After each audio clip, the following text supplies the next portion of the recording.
देखिए, आखिर कहानी सुनना और सुनाना किसको अच्छा नहीं लगता है। हमारी दादी ने भी हमें बचपन में बहुत सारी कहानी सुनाई। मुझे आज भी याद है कि दादी की जब मुझे डरावनी कहानी सुनाती थी तो मुझे बहुत डर लगता था। ठीक है, हम अपनी नानी के यहाँ पर जाते तो वहां भी हमारी नानी भी बहुत सारी कहानी सुनाती थी। आप भी कहानी सुनकर बड़े हुए मुझे पता है। ठीक है, देखिए जब हमारे सर हमें स्कूल में कहानी सुनाते हैं तो वो कहानी हमारे दिमाग में इतनी जल्दी फीड जाती है, रिकॉर्ड जाती है। इतनी जल्दी हमें कोई सब्जेक्ट या फिर कोई सब्जेक्ट की थ्योरी हमें इतनी जल्दी याद नहीं होती जितनी जल्दी वो कहानी याद जाती है। देखिए, कहानी का हमारी लाइफ से कहीं ना कहीं बहुत बड़ा अटैचमेंट है और बहुत बड़ी कहानी जुड़ी है हमारी कहानी के साथ। ठीक है, तो आज भी लाइक मैं आपको एक कहानी सुनाने वाला हूँ जबकि लाइफ को प्रॉपर चेंज करने वाली है, प्रॉपर बदलने वाली है। ठीक है, तो लाइक कहानी हम शुरू करते हैं। ठीक है, कहानी को ध्यान ध्यान से सुनिए जबकि लाइफ में एक वैल्यू ऐड करने वाली है। ठीक है, देखिए कभी क्या होता है कि एक गांव में बहुत बड़ा बरगद का पेड़ होता है। उस बरगद के पेड़ पर एक बाज रहता है।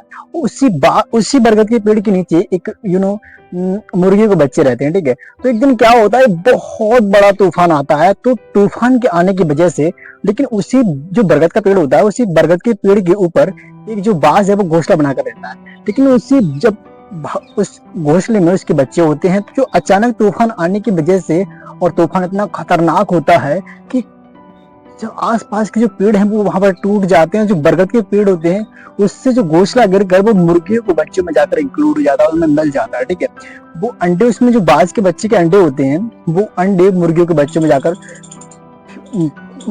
मिक्स हो जाते हैं, उनमें जाकर इंक्लूड हो जाते हैं। ठीक है, लेकिन उसके बाद कुछ दिनों बाद जब उन अंडों में से जब बच्चे बाहर निकलते हैं तो मुर्गी उन बच्चों का उसी तरह ख्याल रखती है जिस तरह वो अपने बच्चों का ख्याल रखते हैं। ठीक है, तो जब बच्चे कुछ दिनों बाद बड़े होते हैं तो बच्चे एक बार एक बाहर जो थोड़ी सी जगह होती है वहां पर वो खेल रहे होते हैं।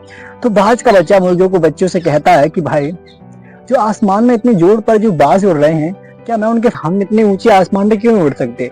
लेकिन मुर्गियों के बच्चों ने कहा कि हम इतने ऊंचे नहीं उड़ सकते, हम इतने ऊंचे नीचे उड़ने के लिए पैदा होते हैं। आपको पता है कि बाज का बच्चा किस लिए पैदा हुआ था, सिर्फ ऊंचे उड़ने के लिए पैदा हुआ था। ठीक है, लेकिन वो मुर्गियों के बच्चों के साथ रहकर और गलत एनवायरमेंट में रहकर, गलत लोगों के साथ रहकर ये भूल गया था कि मेरी लाइफ का एम क्या है, मेरी लाइफ का गोल क्या है।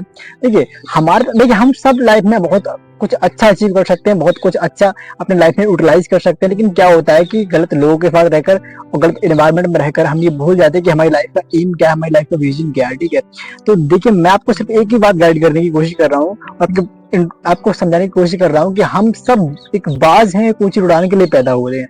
आप कहेंगे, मुझे पता कुछ लोग ये कहेंगे कि आपने अपनी लाइफ में क्या करना है। ठीक है, तो बेसिकली मैं एक स्टूडेंट हूँ, सीख रहा हूँ। जो लोग मुझसे जुड़कर और मुझसे सीखते रहे, वो अपनी लाइफ को हर दिन चेंज करते रहे, तो मैं वादा करता हूँ मैं अपने साथ साथ उसकी भी लाइफ को चेंज कर दूंगा प्रोपेयर। ठीक है, तो उम्मीद करता हूँ कि आपको इस कहानी से बहुत कुछ सीखने को मिला होगा। देखिए क्या होता है कि बाज का बच्चा होता है वो ऊपर आसमान में बाज को देखकर वो खुद ऊंचे उड़ने की कोशिश करता है, लेकिन वहां जो मुर्गी के बच्चे होते हैं वो उसी ऊंचे उड़ने पर रोक देते हैं। क्यों? क्योंकि वो गलत एनवायरमेंट में रहकर, क्योंकि आपको पता है कि मुर्गी को बच्चा ज्यादा ऊंचे नहीं उड़ सकते, तो इसीलिए वो मुर्गी के बच्चे उन्होंने उनको मना कर दिया। लेकिन हम सब लोग, हमारे समाज के, सोसाइटी के लोग हमें गलत एनवायरमेंट में, हमारे दिमाग में ये थॉट भर देते हैं कि हम ये नहीं कर सकते, हमारे लिए नहीं बना है। ये सारे थॉट्स हमारी सोसाइटी के लोग हमारे दिमाग के अंदर इंक्लूड करते हैं। तो उम्मीद करता हूँ आपको इस वीडियो से बहुत कुछ सीखने को मिलेगा। अगर आप इस वीडियो से थोड़ा बहुत सीखे हो तो लाइक कीजिए, कमेंट कीजिए और इस वीडियो